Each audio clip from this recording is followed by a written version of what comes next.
রিমা সন্নিগ্রহী। আমি জুনবেদিয়া এলাকার একজন গৃহবধূ। আমার এলাকা জুনবেদিয়া মোড় থেকে বহু গ্রামের মানুষ এই রাস্তা দিয়ে যাতায়াত করে। এই রাস্তাতে সন্ধে হলেই অন্ধকার নেমে আসে। রাস্তায় কোনো ঠিকঠাক আলো নেই। এখানে বহু ছাত্রছাত্রীরা যাতায়াত করে, এমনকি সাধারণ মানুষও এই অন্ধকারের মধ্যে দিয়ে যাতায়াত করে। তার ফলে তাদের খুব সমস্যার সম্মুখীন হতে হয়। আমি রিপোর্টার দিদি কলকাতা টিভির মাধ্যমে আমি আপনাদের সামনে সেই সমস্যা তুলে ধরলাম এবং এখানে কিছু সাধারণ মানুষের মধ্যে জেনে নিচ্ছি তাদের এখানে কি সমস্যা আছে।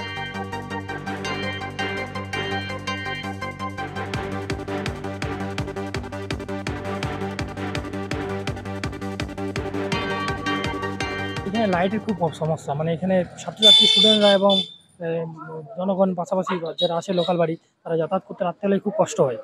এই জুনবেদিয়া মোড় থেকে বদরা মোড় অবধি আমাদের এখানে প্রচুর কলোনি গড়ে উঠেছে। তো দু একটা পোলের মধ্যে লাইট আছে, তো সেটা তো আমাদের মানে সাফিসিয়েন্ট নয়। হ্যাঁ, আরো কিছু পোলে পোলে লাইট দিলে খুবই সুবিধা হয়। প্রচুর স্টুডেন্ট যাতায়াত করে, তাদের অনেক অসুবিধার সম্মুখীন হতে হয়। অনেক মহিলা, অনেক ছাত্রী যায় অন্ধকারের মধ্যে, অনেক ডোবা হয়ে গেছে, খাল হয়ে গেছে, তার জন্য অনেকে অ্যাক্সিডেন্ট হচ্ছে।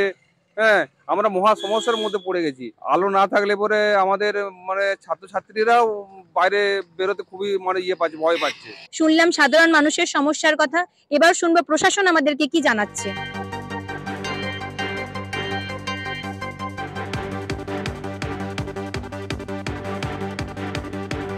আমার কাছে এখনো পর্যন্ত এ নিয়ে কোনো খবর আসেনি বা কেউ অভিযোগ করেনি। যদি সেই রকম হয়, সাধারণ মানুষ যদি অসুবিধার সম্মুখীন হয় রাত্রিবেলা অন্ধকারের জন্য, তো নিশ্চয়ই সেটা খতিয়ে দেখবো। যত তাড়াতাড়ি সম্ভব আমি সেখানে সোলার স্ট্রিট লাইট দেওয়ার চেষ্টা করব। প্রশাসন যে আশ্বাস দিল আমরা লক্ষ্য রাখবো, সেটা কতদিনে সমাধান হয় তার দিকে আমরা নজর রাখবো। জুনবেদিয়া মোড় থেকে ক্যামেরায় স্বরূপ গাঙ্গুলির সাথে আমি রিমা সন্নিগ্রহী, রিপোর্টার দিদি, কলকাতা টিভি।